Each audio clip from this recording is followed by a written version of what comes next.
Hello दोस्तों, मैं आ गया आप लोगों को आज 3 चैप्टर का महा मैराथन क्लासेस तो नहीं कहा जा सकता है, कुछ दिक्कत की वजह से आप लोगों को मैं महा मैराथन क्लास नहीं दे पा रहा हूँ।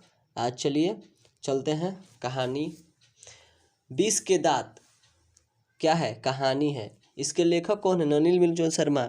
हाँ देखिए, सब्सक्राइब और शेयर लाइक दोनों कीजिए जल्दी से।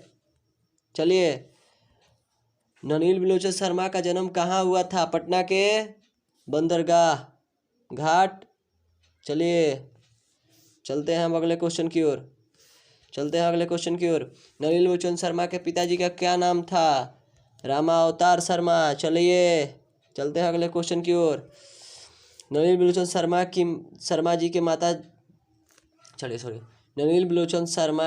जी के माता का नाम क्या था? जल्दी से बताइए। रत्नावती शर्मा। जल्दी से आंसर क्या होगा? रत्नावती शर्मा। चलिए चलते हैं अगले क्वेश्चन की ओर। दृष्टि कौन किनकी रचना है? जल्दी से बताइए। रामावतार शर्मा। जल्दी से चलते हैं अगले क्वेश्चन की ओर। कठपुतली। चलते हैं अगले क्वेश्चन की ओर। लड़कियां है कठपुतलियां, इस बात पर किसे गर्व होता है? जल्दी से बताइए बाबू। माता पिता को। जल्दी चलते हैं अगले क्वेश्चन की ओर। मोटर कार को किसे से खतरा हो सकता है? कासू और खोखा दोनों से, कैसे कि दोनों सेम है। ठीक, चलते हैं अगले क्वेश्चन की ओर। चलिए, सेन साहब ने किसे खूब फटकारा? गिरधर लाल को। किसे? गिरधर लाल को। चलिए जल्दी से चलते हैं। एग्जाम। ननिल मिलचुन शर्मा की मृत्यु कब हुई थी? 12 सितंबर 1961 को। जल्दी चलते हैं। मदन अक्सर किसे के हाथों से पिटता था? चलिए बताइए। माता के हाथों से। अरे लड़के किसके हाथ से पिटते हैं ज़्यादा? पिता के हाथों से। चलिए जल्दी चलते हैं आगे चलते हैं।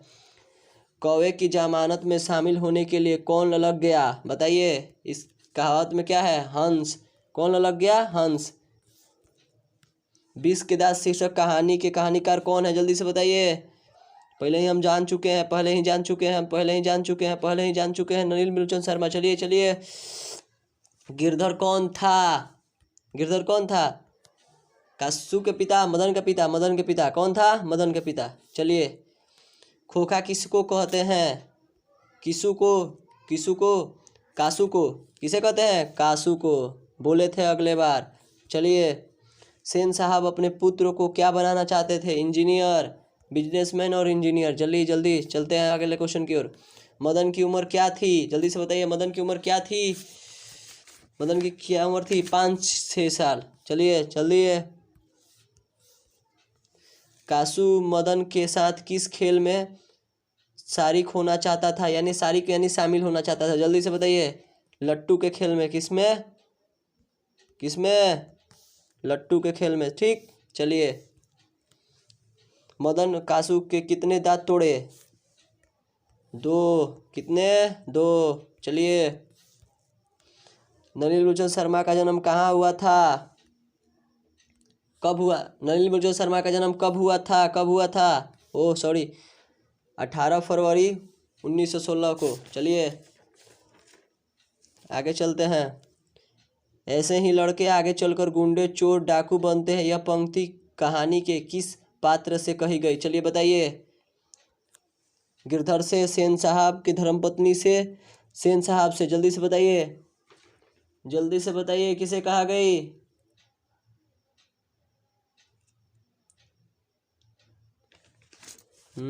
सेन साहब से। किसे कहा गया? सेन साहब ने कहा। ठीक है, चलते हैं। चलिए, अब हम लोग दूसरे लेसन की ओर चलते हैं। चलिए, नाखून क्यों बढ़ते हैं? ललित निबंध है। इसके लेखक हजारी प्रसाद द्विवेदी हैं। अब भाई शेयर भी कीजिए, लाइक भी कीजिए, सब्सक्राइब भी कीजिए जल्दी से। चलिए, नाखून का इतिहास किस पुस्तक में मिलता है? जल्दी से बताइए। नाखून का इतिहास किस पुस्तक में मिलता है? कामसूत्र में। जल्दी से चलिए। कहानी में चंद्राकार, तीन कोण, दंतुल आकृति का संबंध मानव के किस अंग से है? किससे है? नख से। चलिए जल्दी से हम बताते हैं। नख से मतलब नाखून से। चलिए।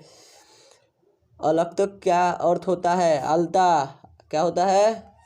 अलता। चलिए चलिए, द्विवेदी जी को साहित्य अकादमी पुरस्कार किस रचना पर मिली? जल्दी से बताइए बाबू। आलोक पर्व पर, आलोक पर्व पर। चलिए जल्दी जल्दी चलते हैं, आगे चलते हैं। प्राचीन मानव का प्रमुख अस्त्र शस्त्र होता था, क्या होता था? आप लोग बता सकते हैं, नाखून। जल्दी से चलिए। आर्यों के पास था क्या?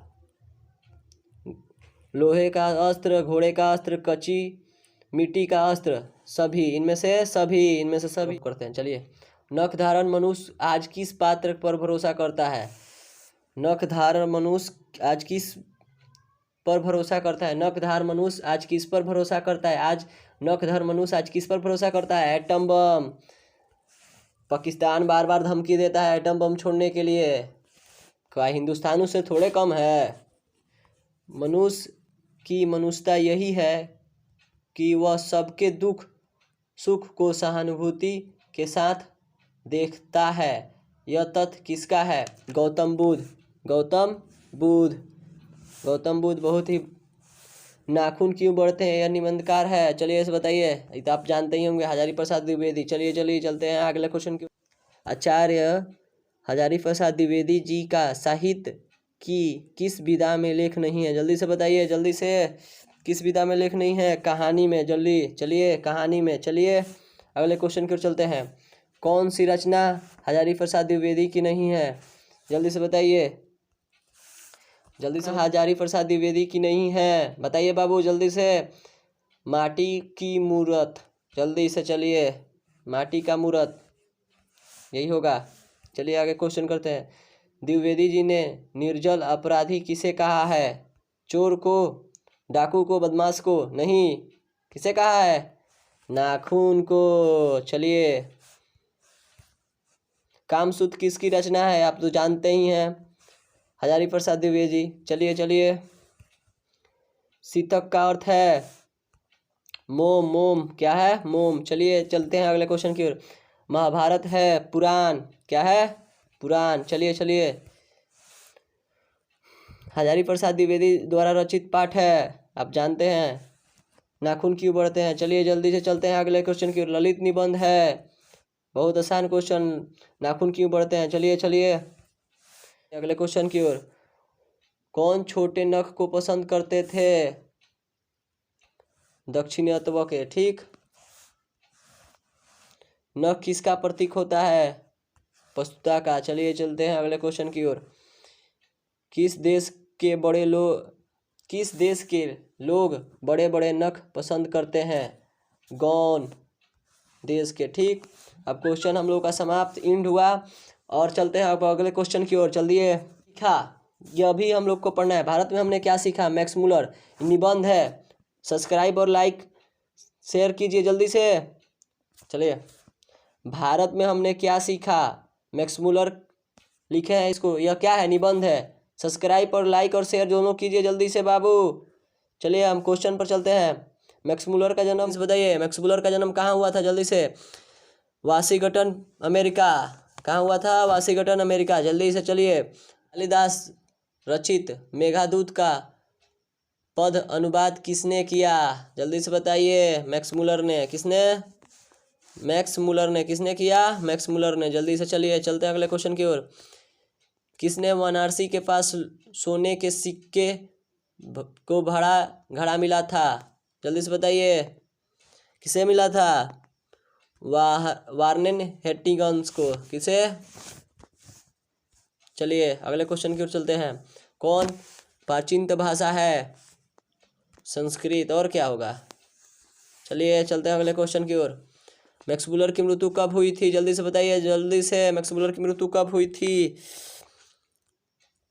28 मैक्स मुलर की मृत्यु कब हुई थी? जल्दी से बताइए बाबू। 28 अक्टूबर 1900 में, ठीक है। भारत में हमने क्या सीखा कि रचनाकार कौन है? Max Muller. चलिए चलते हैं अगले क्वेश्चन की ओर। निर्वंश चलते हैं। निर्वंश विधा का संबंध किससे है? जल्दी से बताइए बाबू, जल्दी से बताइए, किससे है? सी मानव विज्ञान से। किसे? मानव विज्ञान से। नीलवंश के विदा का संबंध किससे है? मानव विज्ञान से। चलिए चलते हैं अगले क्वेश्चन की ओर। वार्नेन हेस्टिंगसन था, क्या था? प्रसिद्ध समाज सुधारक। चलिए चलते हैं अगले क्वेश्चन की ओर। प्राचीन काल सिक्के क्या है? सोने के प्राचीन काल सिक्के। चलिए चलते हैं अगले क्वेश्चन की ओर। से, यूनान से। पलटो का संबंध किस देश से है? यूनान से। किससे? यूनान से, यूनान से। चलिए जल्दी चलते हैं अगले क्वेश्चन की ओर। मुंडा किस देश की जाति है? जल्दी से बताइए। भारत की, भारत की। जल्दी चलते हैं अगले क्वेश्चन की ओर। संस्कृत का अग्नि शब्द लैटिन में किस रूप में मिलता है? अग्निहस। चलिए जल्दी से चलते हैं अगले क्वेश्चन की ओर। अब क्वेश्चन खत्म, अब चलते हैं अगले चैप्टर पर। नागरी लिपि। नागरी लिपि निबंध है, गुणवानकर मूल्य लिखे हैं। शेयर कीजिए, लाइक कीजिए, आप लोगों के लिए मैं मेहनत कर रहा हूँ बहुत। चलिए बाबू चलते हैं अगले नागरी लिपि लिखे ऑब्जेक्टिव क्वेश्चन पर। गुणवानकर मूल्य ने मिडिल स्तर की पढ़ाई किस भाषा में की? मराठी भाषा में। किस भाषा में? मराठी भाषा में। जल्दी से चलते हैं अगले क्वेश्चन। अक्षर का संबंध वर्तमान में किस भाषा से है? जल्दी से बताइए, जल्दी से। मराठी से। इस देखिए अक्षर का देख लीजिए। बंगाल की लिपि प्राचीन नागरी लिपि की है बहन। क्या है? बहन। जल्दी से चलिए चलते हैं अगले क्वेश्चन की ओर। किस शासक ने अपने सिक्कों पर राम सीता का आकृति और नागरी लिपि में रामसिंह शब्द अंकित करवाया था? किसने करवाया था? अकबर ने। चलिए। नागरी लिपि शीर्षक पाठ किस पुस्तक से ली गई है? जल्दी से बताइए। भारतीय लिपि की कहानी। चलिए इसी से ली गई है। चलिए चलते हैं अगले क्वेश्चन की ओर। देवनागरी क्या संज्ञा दी? काशी ने। विजयनगर के राजा के लेखों की लिपि के राजाओं के लेखों की लिपि को क्या नाम दिया गया है? जल्दी से बताइए बाबू।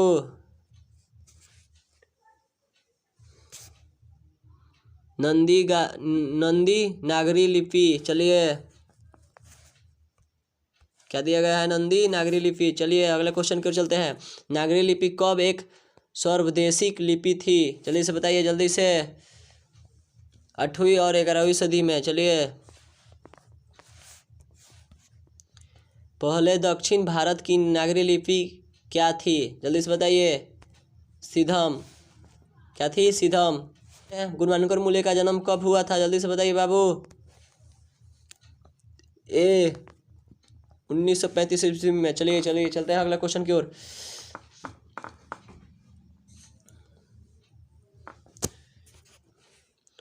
गुणवानकर मूल्य का जन्म कहाँ हुआ था? जल्दी से बताइए, जल्दी से। कहाँ हुआ था बाबू? कहाँ हुआ था? जल्दी से बताइए।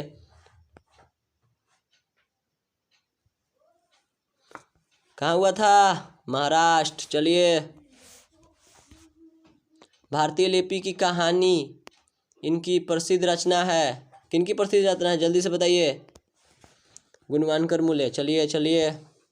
नागरी लिपि के आरंभिक लेख हमें कहाँ से मिलता है? जल्दी से बताइए। नागरी लिपि के आरंभिक लेख हमें कहाँ से मिलता है? जल्दी से बताइए। दक्षिण भारत। कहाँ से? दक्षिण भारत से। चलिए। उत्तर भारत से नागरी लिपि के लेख कब से मिलने लगे? जल्दी से बताइए। 8वीं सदी से। कितने सदी से? 8वीं सदी से। चलिए चलते हैं अगले क्वेश्चन की ओर। 10वीं 11वीं सदी में किस रचना ने भारत यूरोप के बीच व्यापार संबंध के बारे में बताया है? जल्दी से बताइए। पद्मावत। चलिए चलते हैं अगले क्वेश्चन की ओर। दक्षिण भारत में द्रविड़ भाषा परिवार की कौन सी भाषा सबसे अधिक प्राचीन है? जल्दी से बताइए। दक्षिण भारत में द्रविड़ भाषा परिवार की कौन सी भाषा सबसे प्रसिद्ध है? जल्दी से बताइए बाबू। कौन सी भाषा प्रसिद्ध है? तमिल। कौन सी भाषा? तमिल। जल्दी से बताइए। चलिए चलते हैं अगले क्वेश्चन की ओर। हमने 3 चैप्टर आज कंप्लीट किया। आप लोग ऐसे ही मत चले जाइए, लाइक कीजिए, सब्सक्राइब भी कीजिए, शेयर भी कीजिए। वीडियो अच्छा लगे तो दोबारा देख लीजिए।